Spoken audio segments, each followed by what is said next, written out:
Allah wabarakatuh.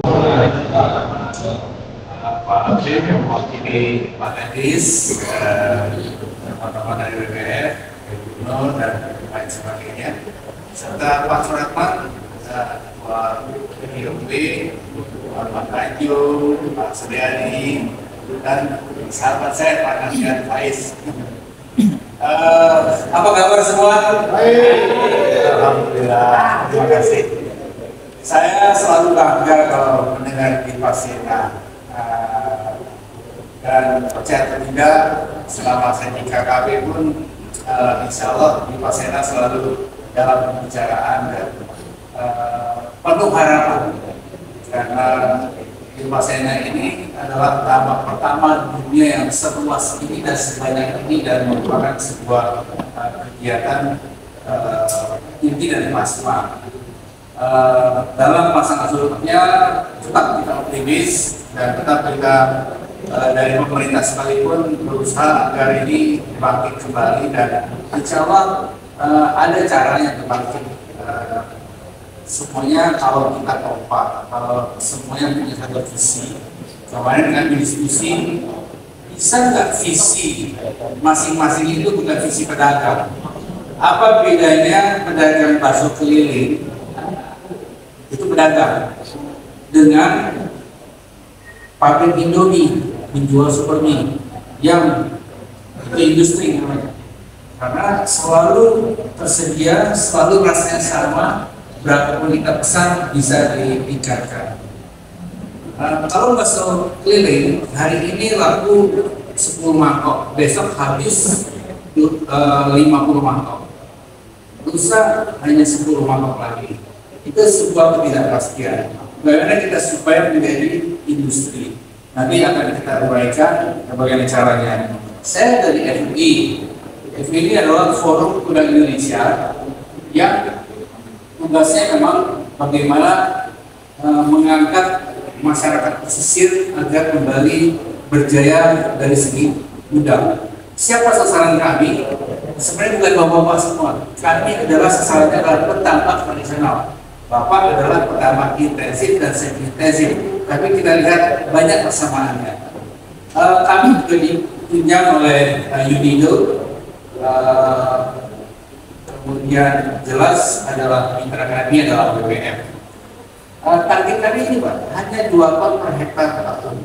Tapi lihat apa yang bisa dilakukan oleh orang yang pihak-pihak yang melaksanakan kegiatan ini.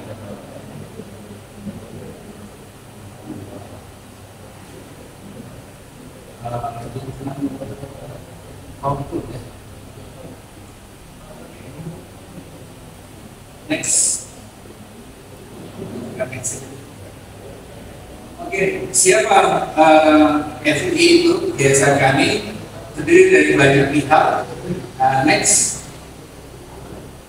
Orang ini Pak Mustafa dari FKPUI, dari pengusaha Tolstoy, dosen dari IPB sekaligus praktisi, kemudian GPMT Asosiasi Pakan seluruh Indonesia, dari AP5I, Pak Hadi Toyo, petambak senior dari Jawa Timur, Ketua SCI, Atina eksportir udang Windu, kemudian Pak Joko SCI Jawa Barat, Pak Nuna SCI Bali, kemudian Pak Pamudi dari Yusek Asosiasi Soybean, Pak Sudari dari UNIDO, United Nation ya, PBB, Pak Sukito kita ikut di sini, Pak Profesor Sukenda,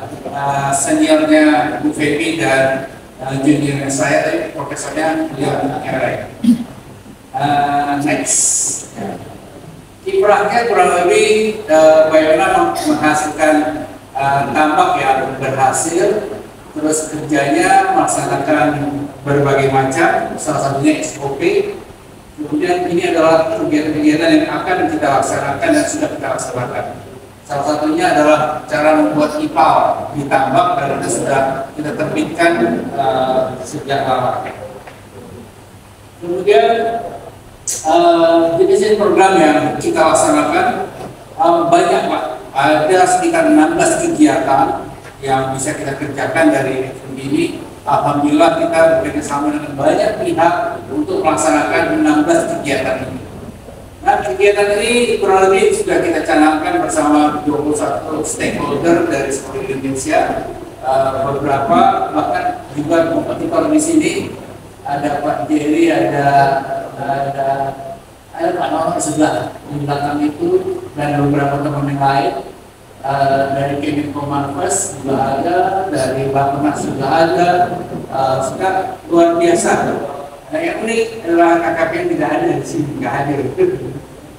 Next, saya hendak membawa bapak-bapak dan ibu semua tentang siapa sih produser udang terbesar di dunia, Ekuador. Siapa nomor 2? India. Nah, ini adalah Ekuador adalah yang berwarna merah. Angkanya naik terus. Emang dari penyakit senang, ternyata ada. Tapi kenapa dia bisa lolos? Itu pertanyaan kita. Kemudian kenapa India juga bisa muncul yang di India naik terus? Kenapa bisa muncul? Ternyata yang paling tinggi produksinya dari tanah 220.000 hektar saja, kita hampir 600 loh Pak. Yang 220.000 hektar bisa memproduksi 1,2 juta hingga 1,3 juta ton. Yang unik adalah padan penebalannya hanya 20 ekor per meter. Aneh kan? Terus India berapa padan penebalannya? 70 maksimal dan 40 rata-rata ekor per meter. Indonesia penebalannya 150 hingga 1000 ekor per meter persegi, dan produksinya kita adalah 460.000 ton. Yang tertinggi penebalannya, terendah produksinya, kita nomor 5 di dunia. Yang paling rendah penebalannya justru paling tinggi. Kenapa? Karena makin padat dia makin stres. Makin stres harus disupport dengan alat-alat, harus disupport dengan macam-macam energi yang tinggi, sehingga HPP kita yang tinggi. Lalu berapa ekspor kita? Inilah yang gambaran Bapak dan Ibu semua ya. Sedih saya dan malu juga saya. Ngapain bikin forum kalau udangnya makin turun? Ngapain ada dinas perikanan kalau udangnya makin turun? Merasa berdosa Pak. Kenapa ada fakultas perikanan? Ikan makin turun, udangnya makin turun. Ini Pak, kita sudah sama dengan tahun 2019, dan menurut AP5I, ya, AP5I, ini AP5I yang eksportir itu, tahun ini turun lagi 11 hingga 12%. Jadi angka ini akan turun lagi. Ini kan 2023. Ini insya Allah segini nanti Pak. Sedih dan malu juga. Oke, inilah gambar tambak India Pak. Kalau usah pergi ke sana, lihat tambak. Ini tambak India, ini tambak Ekuador, ini tambak Ekuador. Kalah dengan ini Pak. Kalah bagusnya. Tetapi apa yang mereka lakukan? Kita lihat, kita intip ya, kita intip. Ekuador dia bisa berproduksi dengan baik.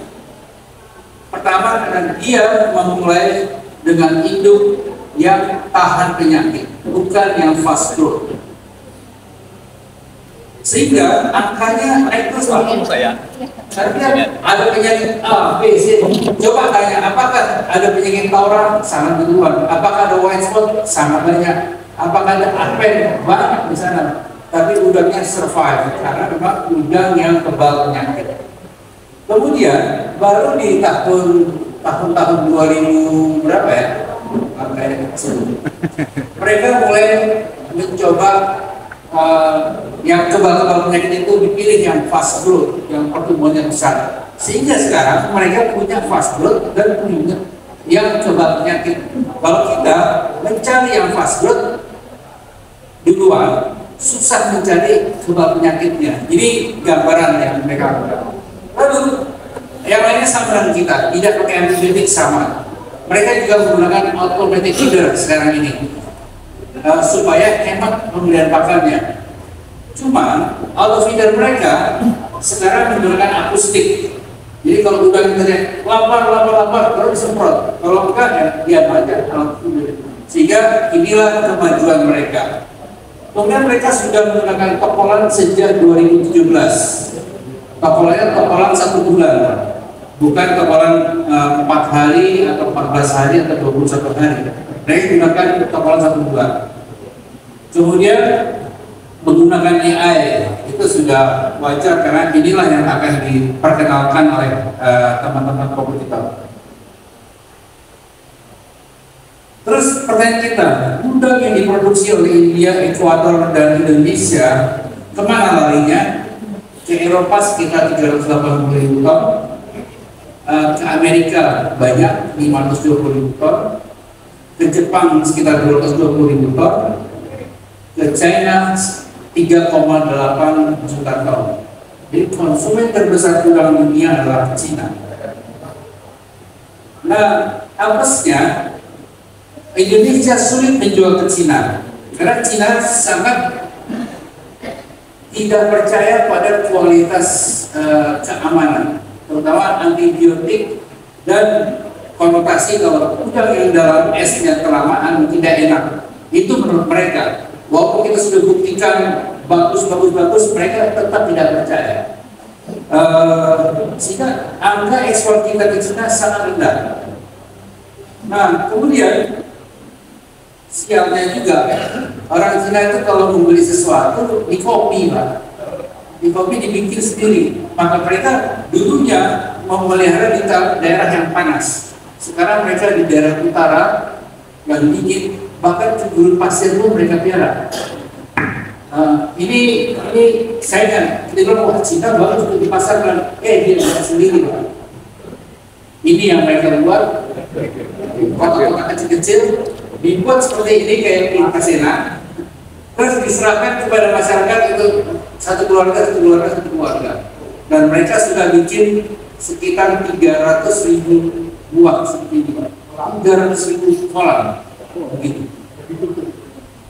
di dalam tudung greenhouse dengan energi dari baling-baling, ya, dari angin. Di dalamnya seperti ini. Jadi di luar temperaturnya 6 derajat, di dalam air 26 derajat, 25 derajat. Jadi masih bagus dan masih sehat dan tumbuh dengan normal. Kurang lebih seperti ini. Vietnam juga keliru karena mereka punya iklim lebih dingin dari kita. Ini adalah harga udang di Cina, Pak, ya. Mereka membelinya sekitar $6, $5, tapi dijual di retailnya, di supermarket, di pasarnya kurang lebih. Udang Ekuador dijual dengan harga 5,9, udang India 6,4, udang Thailand 9,6, ya. Kemudian udang Indonesia 5,6. Bandingkan dengan Thailand yang 9,6. Berapa bedanya? $4, Pak. Udang Thailand dibandingkan udang Indonesia. Kenapa? Karena mereka bilang udang Indonesia tidak seenak udang Thailand. Kita lihat ya. Udang Vietnam juga lebih mahal dihargai di sana. Ini udang Thailand, Pak, direbus. Udang Thailand kalau direbus ini kelihatan nggak, Pak, kumisnya, Pak, masih utuh gitu. Terus khususnya tidak ada warnanya, polos. Artinya apa? Sebelum dipanen dia dibuasakan. Terus hepatopantheasnya juga tidak berwarna, warnanya ikut warna merah. Artinya itu dipuasakan lebih dari 6 jam, bukan satu kali makan. Kalau orang Indonesia disuruh dipuasakan, nggak mau saya, Pak, turun beratnya, gitu kan? Tetapi inilah yang dihargai $4 lebih tinggi dari udang Indonesia. Nah sekarang siapa yang mau mengalah? Mereka sudah beli udang kita dengan harga rendah, atau kita ikut mereka dengan harga tinggi? Itu namanya bisnis, bukan berdagang. Ya. Nah sekarang Anda yang memutuskan mau ikut yang mana? Cuma ini hanya bisa dilakukan pada tambang emas, tidak bisa tambang tanah. Ya kan? Coba dipuasakan. Makan arah hitam dari khususnya, bukan coklat hitam.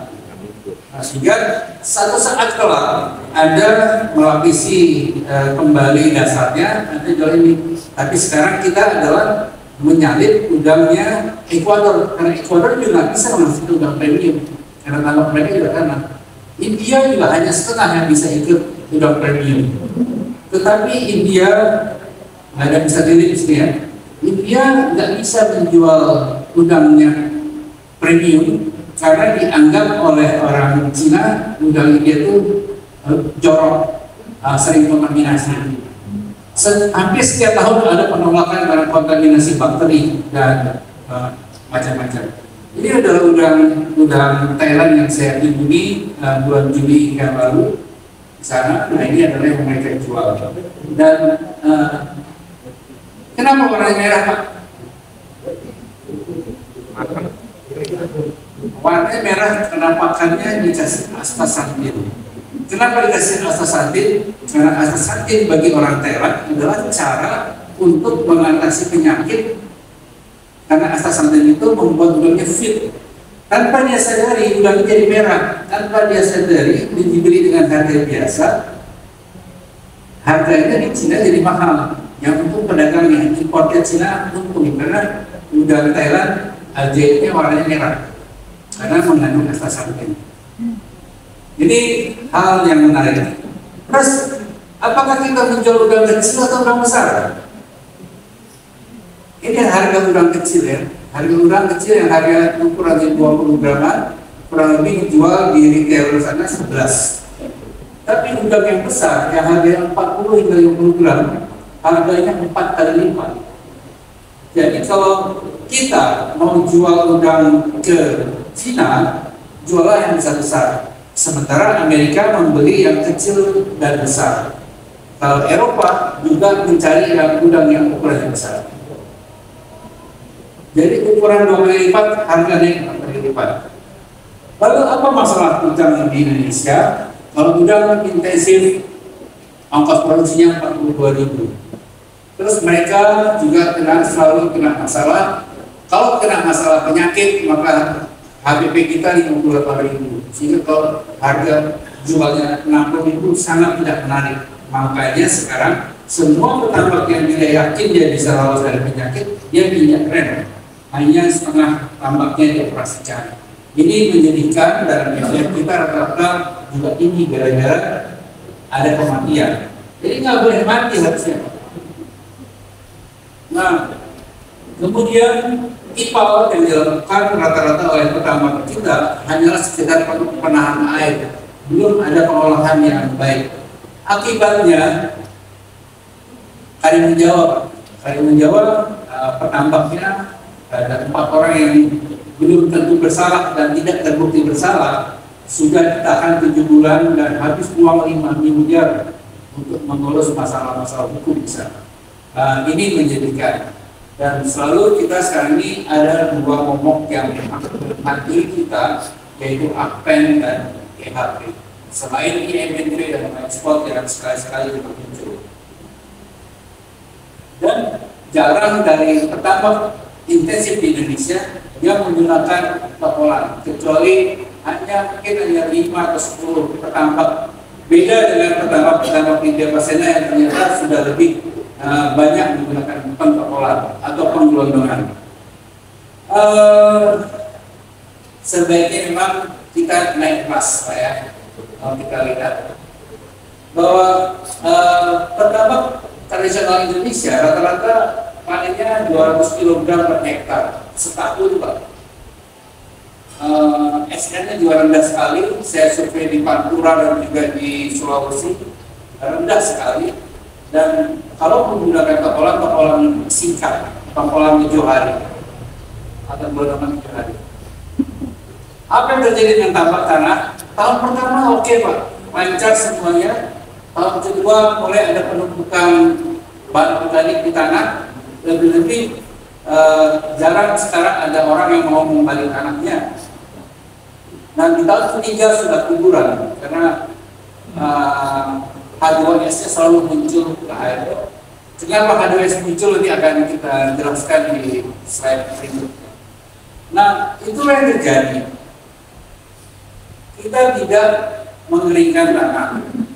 Terus air busuk dalam 40 ke 50 hari. Kita bilang ada penyakit, padahal keracunan sebenarnya. Kemudian udang mati, rugi dong. Karena rugi, segera pada tebalnya ditingkatkan, kalau bisa gedung yang murah saja. Maka itulah namanya lingkaran setan, berulang lagi. Nah, ini hal yang harus kita pecahkan secara bersama. Kalau dulu urutan tambak, saya ingat saya juga pernah ke sini, teman-teman pasti urutannya dikeringkan, dibalik, di kafur dan lain sebagainya. Sekarang yang tiga ini hampir dilewati saja. Kalau sudah panen 4 hari kemudian isi lagi, tebar lagi. Inilah yang terjadi di tambak-tambak tradisional. Lupa menyiapkan tambaknya dengan baik, dan akhirnya ada penyakit bakteri dan ada penyakit virus.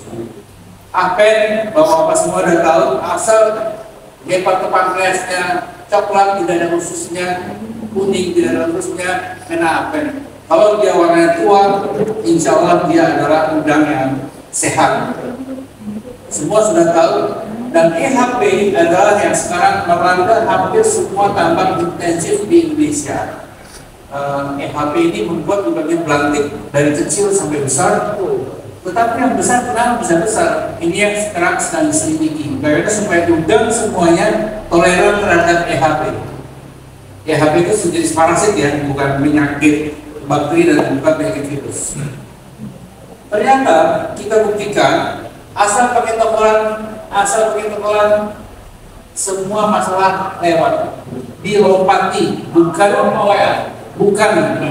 bukan di mengatasi Pak ya, tapi melompati, mengakali gitu. Nah, salah satu persyaratan yang dilupakan yang sekarang mulai dijalankan di Sulawesi adalah dengan membalik tanah. Masalahnya membalik tanah itu dimusuhi oleh WWF Pak. Karena membalik tanah itu menghasilkan CH4 metana. Kalau tanahnya terlalu busuk, sehingga sebelum terlalu busuk segeralah dibalik. Karena kalau belum terlalu busuk, CH4 tidak ada, hanya H2S yang ada. Nanti akan kita lihat tabelnya. Nah, kita berharap dengan perbaikan tanah dan pembalikan tanah, maka mudah kita memproduksi 350 kg per hektar. Kalau kita sipatkan sedikit, dia bisa 650 kg per hektar. Kalau dia pakai kincir, naik lagi jadi 950 kg per hektar. Ini yang sudah kita buktikan dari data-data kita yang kita kumpulkan dari seluruh Indonesia.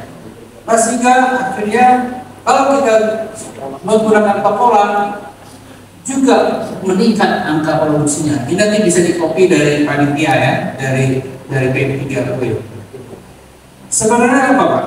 Kalau kita menjalankan tokolan, yang penting airnya diendapkan, kemudian dikasih kaporit dosis rendah, insya Allah dia sudah beres lah. Maka tokolannya akan jalan dan berproduksi dengan baik. Lalu kalau di sebuah daerah satu akan beda dengan daerah lain. Nah, sehingga kita menentukan kalau kita menjadi pengusaha tokolan yang seperti apa yang kita pakai. Kalau tokolan dari benih yang tahan penyakit, yang toleran penyakit, selalu harus dipakai di daerah-daerah yang benderanya merah, yang banyak penyakit. Tapi itu tambak-tambak intensif yang lancar-lancar saja, kita bisa gunakan benih yang fast growth. Pilih yang fast growth, maka dia akan beres di daerah-daerah yang aman dari penyakit. Di Aceh, orang sudah melakukan pertokolan secara profesional seperti ini. Aceh Utara ya, di Pinrang Undang Windu juga sudah umum melaksanakan protokolan tahanan seperti ini. Di Mamuju, protokolan kadang-kadang butuh oksigen, dia nggak punya blower, dia gunakanlah mesin ketinting, Pak. Tapi takut karena udangnya akan hancur, dia kasih sekat seperti ini, Pak, pakai kelambu, sehingga udangnya sempat lari ke sana, tidak terhisap oleh baling-baling seperti ini.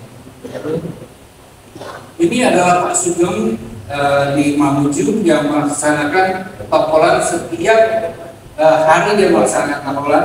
Tahu nggak, pendapatannya adalah 21 hingga 24 juta rupiah bersih per bulan, keuntungan bersihnya.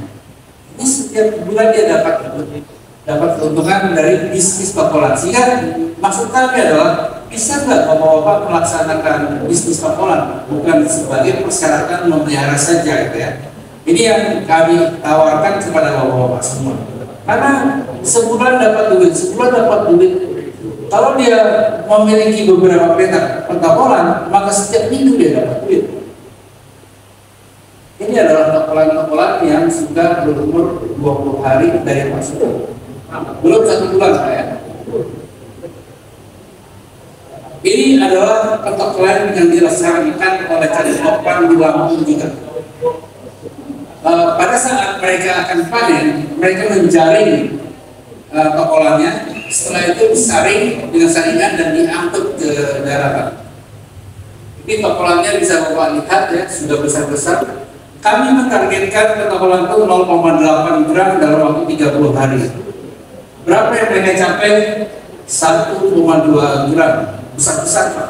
Sudah segede sedotan itu ya, sirup. Ini adalah petak tokolannya. Jadi petak tokolannya sederhana, hanya tambak bulat, kemudian dikasih atap. Dan ini juga sama dilaksanakan oleh teman-teman di Pasir. Pertanyaannya, Pak, kenapa kita menstandarkan tambak bulat? Supaya kotorannya mudah terkumpul di tengah dan gampang dikeluarkan. Karena kalau kotorannya ada yang tersisa di tengah, ini akan membuat udangnya lebih lambat pertumbuhannya. Padahal kita ingin bayi-bayi kita ini bongsor sehingga cepat sekali tumbuhnya ditambah. Ini yang kita harapkan. Jadi kedalamannya 1,3, luasnya, kepadatan tebalnya 1.500 ekor per meter persegi, mungkin kurang lebih sama di sini, bisa kita hitung sendiri. Dan oksigen dipertahankan supaya di atas 6, yang tentunya dengan aerasi yang kuat, jangan pakai kincir. Kalau pakai kincir hancur udangnya. Kemudian amonia dikendalikan supaya di bawah setengah ppm. Kalau sudah setengah ppm, ya diganti airnya. Airnya harus dari air yang sudah dipersiapkan, bukan dari air saluran, harus dari tandor. Kemudian pakan minimal 4 kali sehari. Kemudian bagaimana caranya? Ini INVE, Pak. INVE melakukan protokolan juga, tapi pada penebalannya bukan 1.500, 10.000 ekor per meter persegi. Kemudian bagaimana dia mengendalikan kualitas airnya? Bukan pakai kincir, dia pakai pipa yang dibelah dua, yang dikasih aerasi di bawahnya, sehingga airnya berputar, Pak. Berputar dan berkumpul kotoran semua di tengah. Dari situ menggantikan kincir. Bagaimana cara bekerjanya ini, Pak? Pipa setengah, ya, pipa setengah, PVC setengah, yang ukuran 2 inci atau 3 inci dibelah dua, kasih aerasi di bawahnya, dia akan naik sesuai dengan lengkungan pipa itu, Pak. Kemudian karena airnya ke sana, maka dia menghasilkan arus, airnya akan menuju ke sana. Dikasih pemberat berupa semen cor, taruh aerasi di bawahnya 3 buah, semua akan ke sana. Itulah yang tadi terlihat di gambar yang biru tadi, Pak, ya. Nah, kalau kita pakai aerasi saja, tetap ada pengumpulan kotoran di berbagai titik. Tetapi kalau kita menggunakan pipa setengah dan diputar seperti ini, maka kotoran semuanya ada di tengah, bersih dasarnya. Kemudian bagaimana cara kita mengirim udang kalau tambaknya seperti di sini, satu modul mau dikirim ke tambak yang ujung. Mereka menggunakan selang spiral di bawahnya, kemudian alirkan air secara teratur, tuangkan juvenil atau tokolan tadi, tumpahkan di sini, maka dia hanyut di sana, nggak perlu digotong-gotong. Jadi cukup dengan selang. Ini ada videonya, bisa ikutin videonya. Nah, ini Pak, tuang ke situ, hanyut, udah dikirim pakai tiki, pakai JDD, langsung ke petak yang paling ujung. Gampang ya, bisa dicerna ya, bisa terbayang. Tapi jangan sampai selang itu melewati semen, melewati pematang di siang hari yang panas, itu panas saja. Maka sampai sana teler. Nah, itu sampai sekarang. Kemudian setiap kilo kita pengen menghitungnya Pak, pakai timbangan Pak. 1 gram berapa ekor, 1 ons berapa ekor. Nah, berapa ekornya itu ditimbang. Petak ini sekian ons, sekian ons. Karena 1 ons betul hitungannya berapa.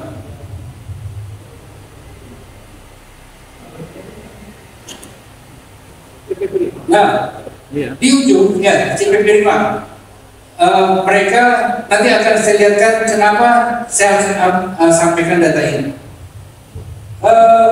Di ujung supaya benur atau tokolan yang teler tidak masuk ke kolam dikasih ancol Pak. Yang sehat pasti keluar, yang teler akan terkumpul di sini. Sehingga nanti pada saat sudah selesai kita angkat, jadi nggak ada yang mati di sana. Matinya gara-gara transportasi, bukan karena penyakit. Ini yang hendak saya sampaikan Pak. SR-nya dalam protokolan 91%, 90%, 94%, kurang lebih seperti itu. FCR-nya dalam protokolan 1,1, 1,1, 1,1. Yang hendak saya perlihatkan adalah kalau FUI mentargetkan panen itu adalah 2 ton per hektar per tahun, ya, dengan target SR-nya 80%, FCR-nya 1,32, yang dicapai adalah 2 ton, 2,2 ton, 1,7 ton dalam 55 hari, bukan dalam waktu 1 tahun Pak, tanpa kincir. Bagaimana kalau pakai kincir lebih tinggi lagi, dan itulah yang sekarang dikerjakan oleh teman-teman sipil. Pantas dalam informasi ini disampaikan kepada Bapak semua. Kalau setahun ada berapa kali sih 55 hari? Kalau enggak ya, ini di 1 bulan, 60 hari, kita itu 60 hari. 2 bulan. Dengan persiapan 1 bulan, 3 bulan habis. Setahun bisa 4 siklus. Jadi kalau tadi saya bilang 2 ton per hektar per tahun, ini 8 ton per hektar per tahun. Kalau tambang kita, tambang tradisional kita ada 300.000 hektar. 300.000 hektar kali 8 ton, 2,4 juta ton. Sudah kalah Ekuador. Ya kan? Ya. Kalau hanya 200.000 dari 300.000 itu yang kita pakai, 200.000 kali 8 ton sudah 1,6 juta. Sudah kalah Ekuador. Tanpa kincir. Udah bedanya kalau pakai kincir Pak. Nah itulah yang maksud saya. Masa sih kita nggak bisa seperti itu? Buktinya sih bisa. Lewat. Ini bisnis laporan di Mamuju. Ini bisnis laporan di Mamuju. Orang kumpul-kumpul, nah saat kumpul-kumpul inilah ilmu disampaikan. Saat kumpul-kumpul inilah ilmu baru disampaikan. Apa perlunya imunostimulan? Apa perlunya probiotik? Probiotik yang bagaimana dipakai? Probiotik itu hanya probiotik yang tahan di air laut. Jangan Yakult itu bacillus dan lactobacillus loh Pak. Coba masukkan ke air laut, mati bakterinya. Jangan salah, jangan salah. Yakult itu untuk saya, bukan untuk Pak. Saya tiap hari minum 3 Yakult. Nggak pakai Yakult tadi malam saya minum yogurt. Nah ini bukan lari kanok nih Pak ya, bukan lari kanok. Ini memang di solusi walaupun salah, dengan angkutnya plastik-plastik harus kita supaya fleksibel, bisa masuk ke mobil, bisa masuk di motor, dibonceng motor dan sebagainya. Ini gambar tokolan teman-teman di Pasena. Sudah cukup bagus. Karena saya juga surprise bapak-bapak semua, mereka menggunakan paranet di atasnya. Tahu kenapa? Paranet adalah cara kita mereduksi cahaya supaya plankton tidak terlalu banyak. Plankton bukan tidak terlalu banyak. Kalau teman-teman CP menggunakannya, kalau tidak pakai masa maksudnya pakai paranet sih, mereka menggunakan pigment biru ya, brilliant blue untuk sama prinsip untuk mengurangi cahaya. Nanti bisa kita lihat bagaimana negara-negara lain melaksanakannya. Ini yang saya katakan. Kalau kita punya tambak 200.000 hektar kali 2 ton, sekian apa hasilnya. Ini testimoni yang kita sampaikan dari mana-mana. Tapi kami sangat berharap dengan cara tradisional tadi, maka HPP kita rendah sekali Pak. HPP kita akan rendah. Saya mencoba melihat lokasi tercinta kita di Pasena dari Google Map. Ini cara kita mengatasinya. Thailand, Vietnam untuk mengurangi cahaya harusnya pakai brilliant blue, mereka pakai saja atap paranet. Mereka pakai atap paranet. Mereka pakai atap paranet untuk mengurangi cahaya. Mengurangi cahaya dan mengurangi fitoplankton membuat air tidak terlalu fluktuasi. Itulah prinsip utama mengurangi stres, karena apen pasti ada. Tapi kalau udangnya tidak stres gara-gara fluktuasi kualitas air, gara-gara plankton yang terlalu banyak, maka dia akan hidup bersama apen. Kalau fluktuasi cahaya dikurangi, ini prinsip yang mungkin kita lupa. Nah, jadi bukan membasmi apennya saja, tapi kurangi stres pada udangnya dengan mereduksi cahaya dan mereduksi kualitas fluktuasi kualitas air. Kemudian tandon, hampir semua kegiatan yang berhasil memiliki tandon. Di mana tandonnya teman-teman di Pasena? Ini yang harus kita diskusikan, gitu kan?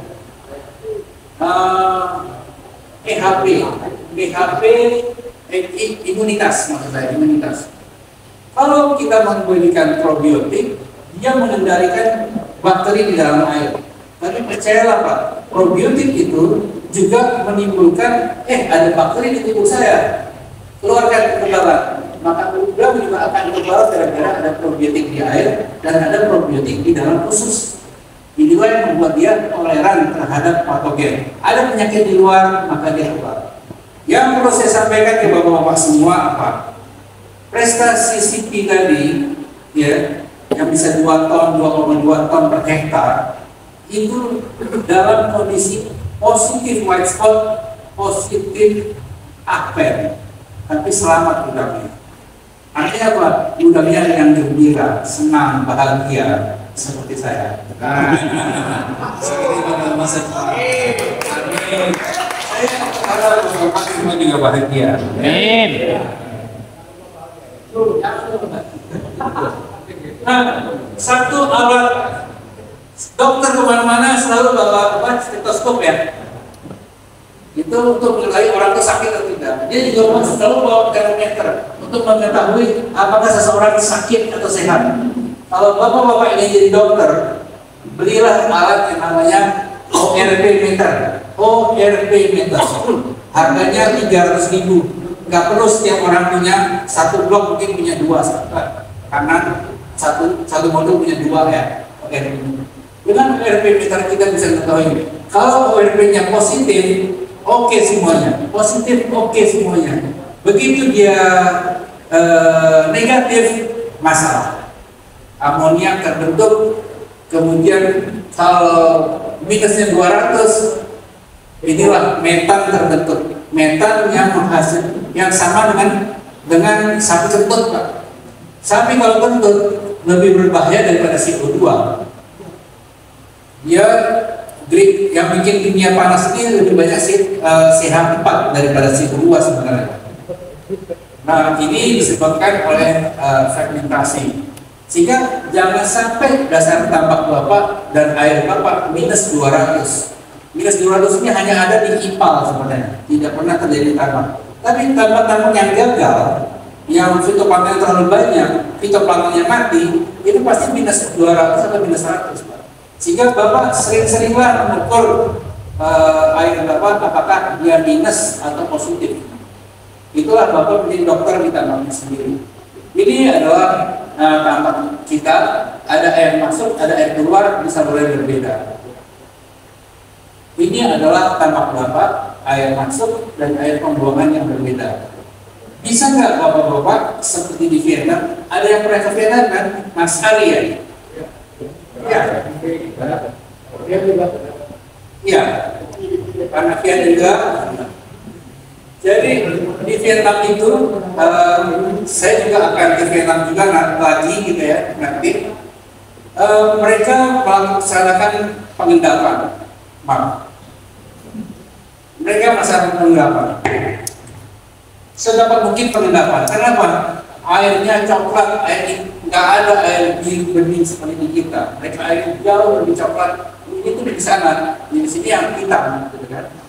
Kemudian mereka mengendapkan. Apa yang mereka lakukan mengendapkan? Secara apapun supaya airnya mengendap. Salah satu diantaranya adalah dengan memasang lampu yang banyak di sini, Pak. Maka airnya akan cepat mengendap.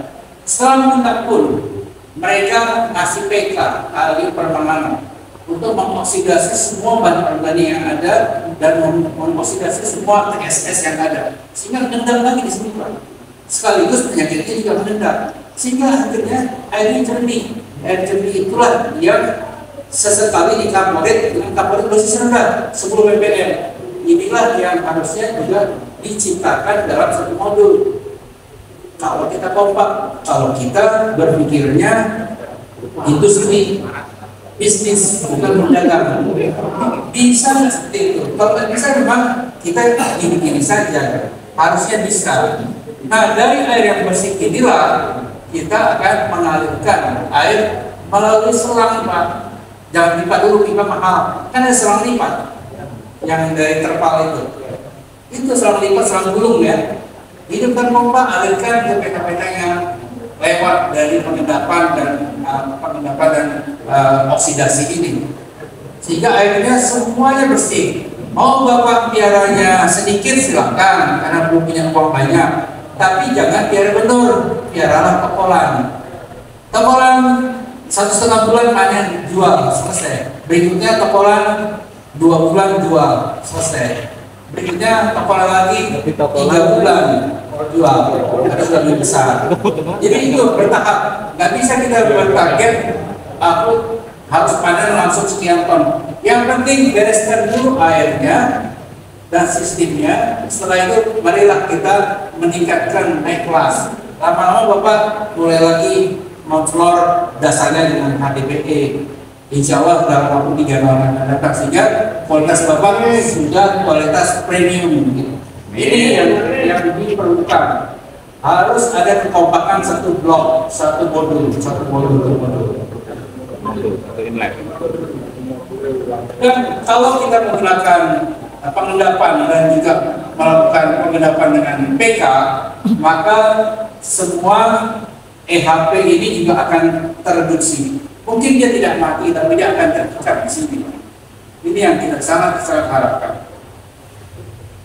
Nah, kalau ditanya apa kira-kira saran kami kepada Pak Sena, kita berharap seperti ini. Bisa nggak satu modul itu satu manajemen kompak? Makanya seperti ini. Jangan sampai yang lainnya sudah jelas mengambil benih dari mana. Ada satu orang yang aku kan uangnya nggak ada, aku beli dari paket hatchery saja. Nggak apa-apa lah, yang penting tebar. Masalah untuk satu blok, untuk satu modul. Ini yang harus kita hindari.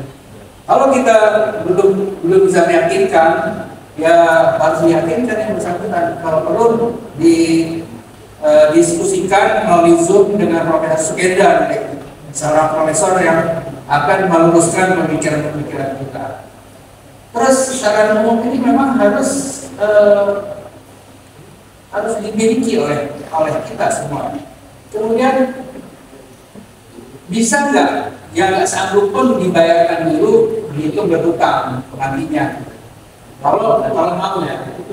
Kemudian anggota yang minimalis, jangan pakai kitchen dulu, tebar saja dengan cara kompan, CP atau cara kami ya yang lebih rendah lagi, maka insya Allah akan panen dalam waktu 2 bulan. Terus gunakanlah tokolan hanya dari F1, jangan coba-coba untung-untungan F6, dan gunakan tokolan 30 hari karena secara biologis dia kebal terhadap penyakit, Pak, melompati penyakit, akan positif terhadap penyakit, tapi dia insya Allah kebal. Gunakan yang sudah besar. Terus gunakan juga pakan fungsional sebelumnya. Kalau pakan fungsional ini memang lebih mahal daripada pakan biasa, Pak.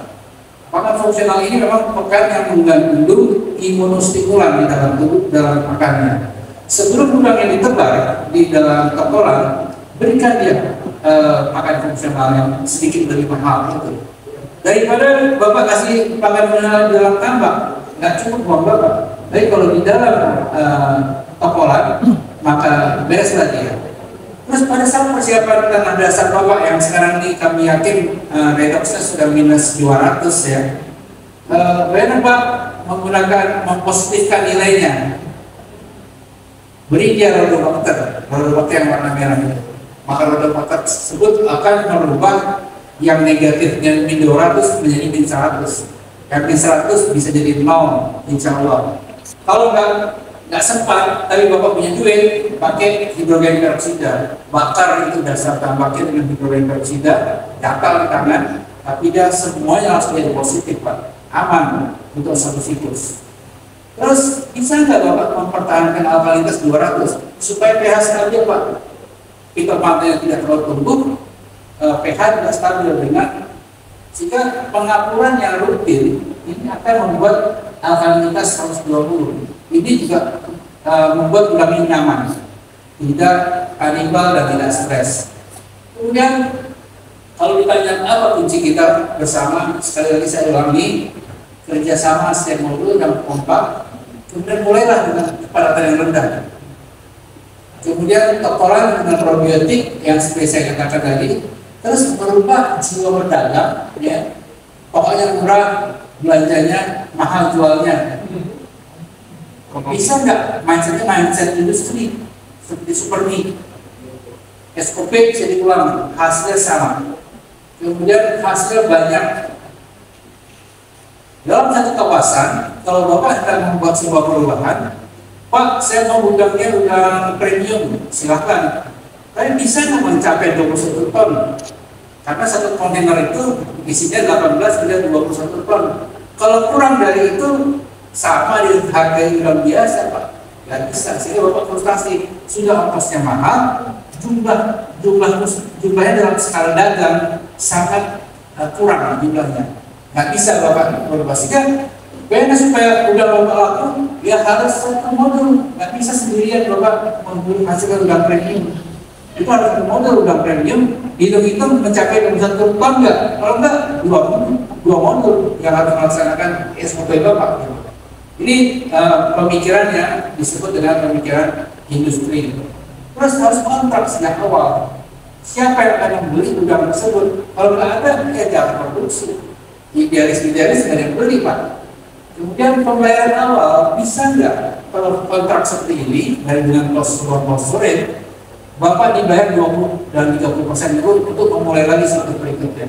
Dalam waktu 1 bulan, sisanya Bapak dibayar. Kalau kita tidak bisa, pokoknya udang saya harus dibayar 100%, sudah diangkut kok, maka kita belum bermental industri. Ini masukan ya, masukan. Karena semua yang melaksanakan kontrak farming adalah orang-orang yang bisa tertahan uangnya di penjual. Kalau Bapak harus cash hari itu, maka kita belum bisa bermitra industri. Ini gambaran kenapa Vietnam 90% petambaknya adalah kontrak farming. Ekuador 90% orangnya adalah kontrak farming. Sejak dia nebar, dia sudah tahu akan dijual ke mana dengan harga berapa. Nah sekarang kalau tiba-tiba harganya anjlok, ya kita ikut turun. Jangan bilang, wah sekarang kontrak sama kamu 70.000, kenapa kamu sekarang belinya 60?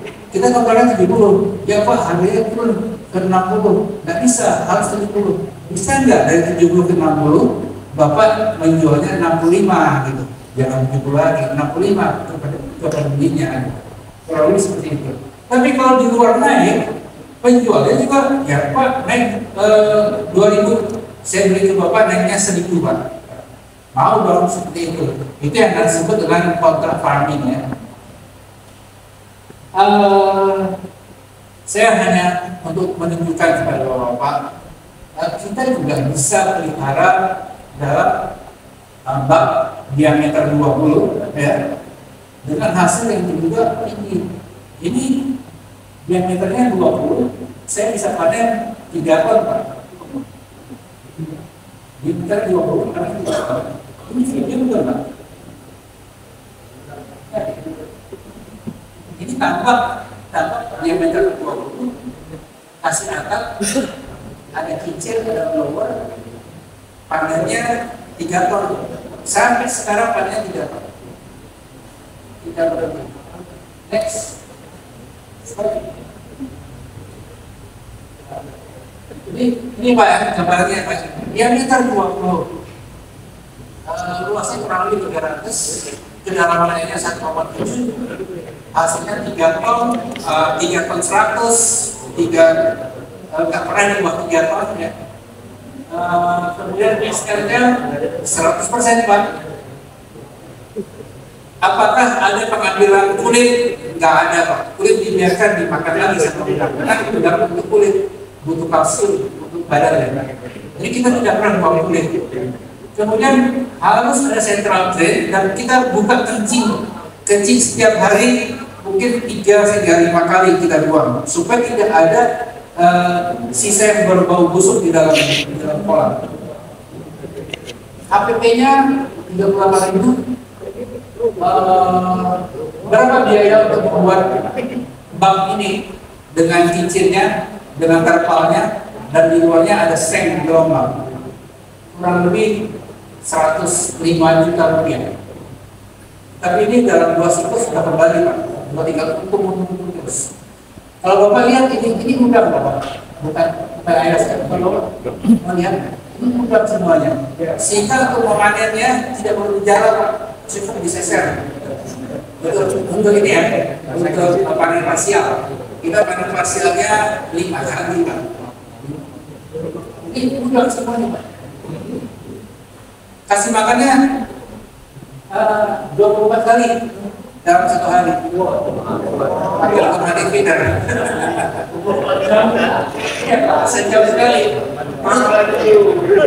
Karena pakai otomatis feeder, siapa yang mau kasih makan begini? Oke, kita tuh cuma tuang makan dulu. Gak kasih makan, kasih. Ini gambaran supaya bawa semangat. Kapal motor kan 2 sewa, ini hanya 300 meter Pak.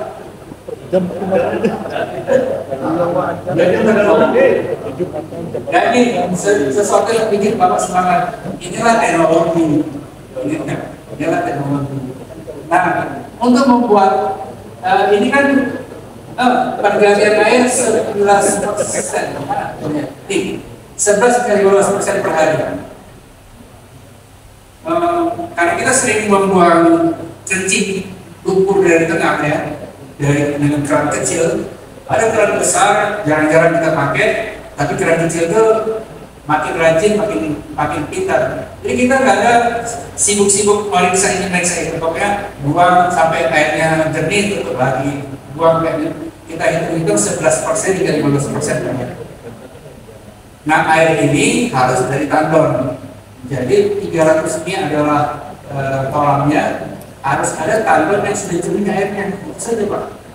Jadi tapi sangat sederhana, sangat ibu-ibu juga bisa kerjakan ini. Dan nyuruh bapaknya untuk buang makan. Ibu yang tinggal panen di sana. Satu lagi Pak, penyakit ya, Bapak tahu nggak kenapa hatchery, kenapa tambak-tambak intensif harus mengambil air yang dalam? Karena dalam 10 meter vibrio itu tinggi Pak. 10 hingga 12 meter itu vibrio banyak sekali. Di bawah itu, di bawah 15 meter tidak ada vibrio. Makanya kenapa kita kurangi cahaya. Nah, vibrio sangat suka dengan panas. Vibrio sangat suka dengan matahari. Nah, yang bisa mengurangi panas dunia hanyalah tanaman. Kalau ada mangrove Pak ya, ada mangrove, ternyata gelombang cahaya yang ada di daerah sekitar mangrove itu hanya mampu menaikkan air hingga 28 derajat. Kalau nggak ada mangrove, maka temperatur 30 derajat dan dunia makin hari makin panas. Jadi sekarang ini tahun 2024 rekor dunia dalam 300 tahun itu adalah tahun terpanas sekarang harinya. Jadi tanamlah mangrove Pak. Karena satu saat kelak Bapak juga akan diminta, udah Bapak nggak laku galon super dan premium, walaupun enak, walaupun murah nggak laku, gara-gara kita tidak memiliki hijau-hijauan, tidak memiliki mangrove. Bagaimana caranya Bapak menanam sesuatu? Sekarang orang berebut bahwa tambaknya dikelilingi mangrove. Kalau Bapak tidak punya mangrove, mau nggak sesuatu yang lebih produktif Pak? Kelapa pandan wangi. Kelapa yang wangi sekali dan manis Pak. Ini sekarang sudah mulai ditanam di Indonesia. Tanam ini Pak di pematang-pematang Bapak. Harganya on farm 25.000 satu butir, gitu kan? Jadi kalau kita menanam 300 batang, teman-teman di Tanggamus menanam, dia mendapat penghasilan setelah umur 3 tahun 21 hingga 24 juta per bulan, sama dengan pengusaha kapalan tadi Pak. Nah, jadi inilah kenapa Bapak pakai masuk darman juga.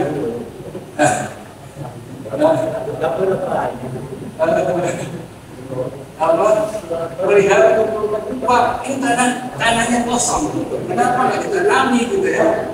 Tanamnya sesuatu yang santai, yang akan subur sekali apabila Bapak kasih kotoran lumpur udang Pak.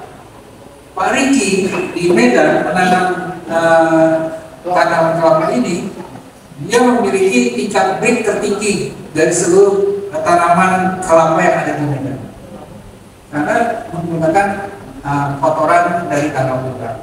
Sehingga inilah suatu saat saya yakin antar blok, antar modul Bapak rebutan dan berantem gara-gara rebutan kotoran.